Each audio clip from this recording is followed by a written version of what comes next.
Hello everybody and welcome to the overview and announcements for week 11. Going to be going over just the basics for this week on the cultural analysis for the rough draft and some end of the semester overview things. The first thing before I go take a look at these different items on here and walk you through them, just noting on here the week 11 readings that were posted. Just a note on here, some of the readings included this week are fairly lengthy. Some of them are actually, one's a graduate thesis. Another one is part of a publication that became a book. These are not assigned to read in their entirety. They're assigned to demonstrate the extent of the cultural impact of the topic and to give students an understanding of how such topics are approached and organized. So you have some general articles in here. Clicking on these links, this transmedia storytelling one is pretty interesting. The other one on 40 things that happened because of Star Wars is pretty interesting to read through. I just want you to note too, though, on the ones that are article based, take a look at the images that they include and why they include them, and then for some of the sourcing on there. Remember that in the textbook chapter on designing, I'm going to have you guys doing images on this piece, and I'm going to go over that in just a second. And just note that some of these pieces do label their images, but some of the images are original by their own work, so they don't have them labeled. Particularly at the Star Wars at 40, right? Those are their images. Some of them are labeled, some aren't. Some of them aren't in these pieces. It depends on who actually created the piece. If you created the image yourself, you obviously do not have to be citing the image. But take a look at some of those and look at how the images are used and what they're used to emphasize for the piece. Typically whatever they're talking about in that section of the article is an image to represent something there. Up here underneath the video for the week, during this week, students should watch for the feedback on their cultural analysis outlines and then complete the rough draft, including the works cited page. You should now have 10 sources for the submission on the 6th, this weekend coming up. I will begin working on outlines Tuesday afternoon through Wednesday into Thursday morning, so this will be back just a little bit later than the other pieces, but the grading schedule at the end of the term gets a little bit more cumbersome, so I'll get those back to you as soon as I can. Some of you may have to start your drafting before the outline feedback is completely back, but you'll still have time to address any changes as far as I can see. The only issue that I see there for some of you is that the works cited still needs reformatting and including the way you're putting in sourcing. I can't even find some of the articles that you're including on there. Make sure that you're putting those incorrectly in an MLA format and including a URL there. If you're doing that from a source that's online, use that Night Site page and create your citations if you still are at a loss for how to really format those correctly. No presentations this semester. I'm dropping those off. The presentations for the semester have been removed from the schedule. However, the cultural analysis paper, both the rough and final draft, requires a minimum of 2 images with the labeling and citations on works cited page, and I'll take you through that in the Dropbox instructions and the labeling of images. There are a couple different options in your textbook there. I'm just going to have you guys go with the most basic format. I'm dropping the presentations. Too many students are having issues with all kinds of tech and schedules and work and illnesses and all kinds of things. So this just cuts it down. This way we still cover the multimedia portion requirement of the term. So it's about the least I can cut it to, folks. Grades on argumentation, rough drafts, and peer edit submissions. Those comments are posted and grades are posted. The argumentation final draft grades over the next week to 10 days, about halfway through on them. Get some of you, again, depending on submission days and times, extenuating circumstances of submissions. Got a couple of you that just got those in, and a couple more that are coming in this evening because of some issues with your own software. And one illness. And then, so on late work, I've still been in communication with a few of you guys regarding some late work, and then a couple others that I'm waiting to hear back from on some of these things. Students still planning on submitting late work, make sure to contact me this week. There will be very little I can do after this week due to the volume of grading at the term's end. This all begins to pile up, so I won't have a great deal of time to go back and be looking at these assignments and actually fairly grade them, folks. I don't like going through and just giving points on things, particularly for a 15-20 course. if you're not going to be able to get those things in, then you and I need to start discussing as I told a couple of you already, W or WS grades. So make contact. It's still your responsibility to have agency on that, folks. The cultural analysis rough draft is due by Sunday the 6th by 11:30. The drop box for the cultural analysis final draft will open at the same time. As I said, watch for the feedback on the rough draft. Sorry. Rough draft feedback. I was referring to outline earlier. The rough draft feedback also watch for those between the 7th and the 11th. For some of you guys that get them in the 6th, I should have time, 6th and 7th, to start going over some of those and get them back to you right away. But for the majority of you guys, it's going to be sometime between the 9th and 11th. The 8th, I won't have a great deal of time, but the 9th and 11th, I'll be back. 9th and 10th, I'll be back on those. So at the very latest, you guys will get them back on the 11th. All things, if nothing goes wrong there, and if anything does, I'll make contact individually. But that would still give you roughly 6 days after that to complete and make any edits you need to, again, depending on submission dates and times. The cultural analysis final draft will be due no later than the 17th of December by 11:30. I'm going to have that Dropbox open until then. Final grades for the term must be in OCC Student Services within 48 hours of the end of the term. Therefore, any work not received by that date and time on the 17th on that date and time will not be allowed in the final grading, and including the final grading, and includes the cultural analysis final draft or other works allowed for late submission. So anything I do not receive by 11:30 p.m. on the 17th will not be included in that final count. By that time, I need to have everything in so that I'm not having to go back through files looking for late submissions. I need to have everything in front of me so that I can hit the ground running either that evening after final submissions or first thing in the morning on the 18th. So I have 48 hours to get all those final ones for you guys graded. So make sure they're in there or they will not be counted. Students who have not attended at least one tutoring session and forwarded their form or had it forwarded through the departments still have this week and next to get those completed.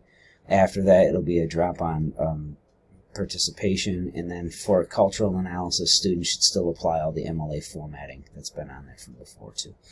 So a very quick overview here in the cultural analysis rough draft, just so we all understand what's going on exactly, particularly with the images.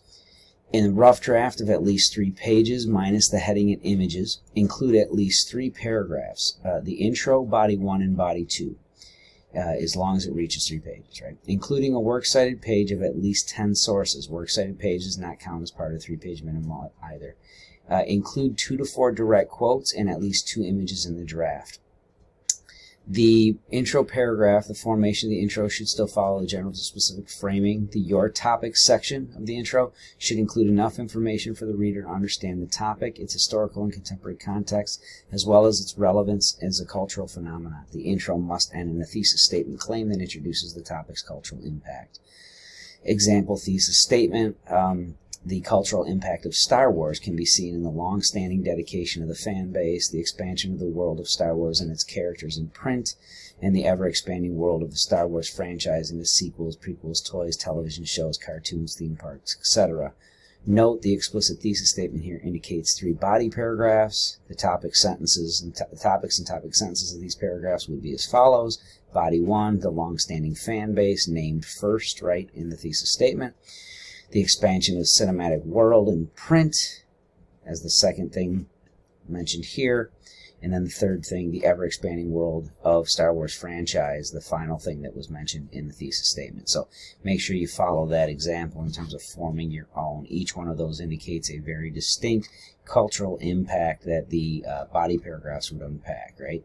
In this instance, the fan base we're referring to the philosophy forums, the Comic-Con groups, the retreats, all those different things that are all around just the fan base and the culture itself. The the expansion of the world and its characters in print. I'm referring to books like those by Eric Zahn that they continued the books after the original ones. Movies were created and carried on for many years, and still to this day you have even fan fiction that takes off in here. But these are primarily, I'm talking about the approved storylines. The unapproved ones are pretty good as well, a lot of them on some of those forums. And then the ever-expanding world of Star Wars franchise and the sequels, prequels, toys, etc. I'm sure many of you are familiar with those on the Disney forum now, and they have theme parks and everything else. The body paragraphs. Each body paragraph must begin with an explicit topic sentence that introduces an example of the topic's cultural impact. The topic sentence should follow be followed by a series of examples and explanations of the cultural impact, and it must include 2 to 4 direct quotes from external sourcing to support claims per body paragraph. So in the one clear indication of the cultural impact, example topic sentence, example, one clear indication of the cultural impact of Star Wars can be seen in the more than 43-year dedication of its fan base and their Star Wars subculture. And then I leave the transition on there, for instance, as though we're transitioning into our first claim statement of support, which will be followed by a quote, and then defended, right, following the intro, quote, give, and defend, quote format. The direct quotes, each body paragraph requires 2 to 4 quotes for support. All quotes should be presented in the intro, quote, give, quote, explain, defend, quote format. An example of this is laid out here, going off of the end of the topic sentence for the paragraph, in that for instance that I included with the ... here. For instance, following the release of the film in 1977, the subculture of Star Wars fandom arose as an almost immediate reaction to the film's popularity and success. That's the intro, quote, intro the claim statement there. In 1978, article in Time, the author stated, and then you would give the quote that proves and defends the idea you gave there, followed by the citation. Most of you guys won't have page numbers because you're using online articles, but if you do have them, cite them there. This quote explains that, and then you would go on with exactly what your quote proves in terms of your claim statement.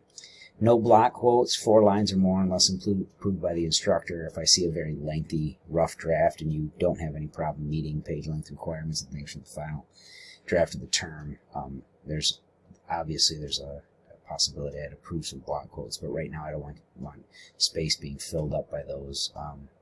And also several students have put them in things so far. The formatting has been far from correct. So if you're going to attempt those, ask for approval first, and also make sure you review the format.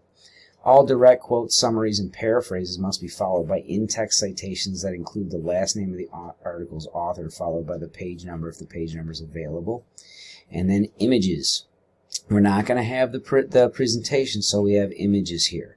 In this work, you want to present your topic as vividly as possible, and images are great use in this regard. If you're representing data, explaining how the process is completed, or simply want the reader to have a precise depiction of a certain part of your topic, including the images is a great way to add clarity to any form of research paper.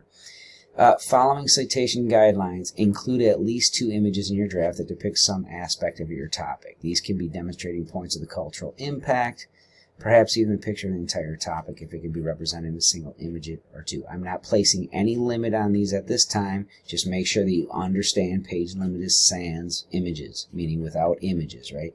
Be sure to follow citation requirements for those. If you are unfamiliar with how to make a citation for those, you can use NightCite and select Multimedia under the resource type on the left-hand side.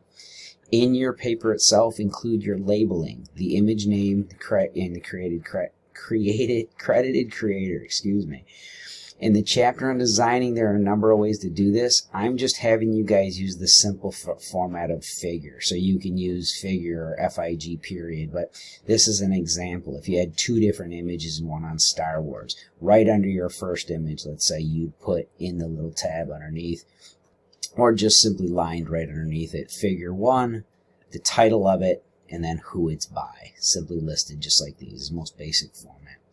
If you want to include a further description that is included in the image's original sourcing, you may do so, but it's not required. And then for the citation on the image, the citation for the image on the works cited page, follow the standard requirements that were mentioned up here.